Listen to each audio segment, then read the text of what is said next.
Are you suffering from hair fall? Here is my few tips and tricks that works for me. So first of all, never comb wet hair. Always dry them first. And don't use this kind of heavy towel for your hair because that's gonna damage it further. Always use this kind of a gentle, soft cloth towel that you can easily uh, and never do that kind of thing झटकना ऐसे. Always be gentle and like let it dry like this. And if you are not rushing, you don't have to go anywhere, let it air dry.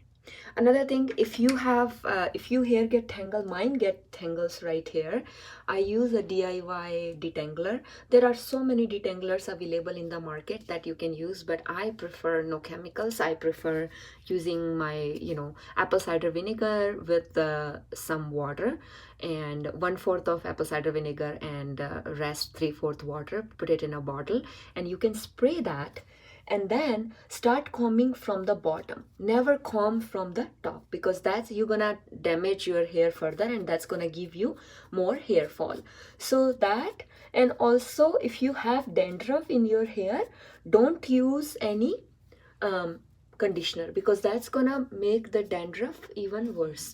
And use Neeta Naturals hair oil twice a week. Shila tonic is a great hair oil to protect your hair, give it strength and also growth, good growth. So enjoy.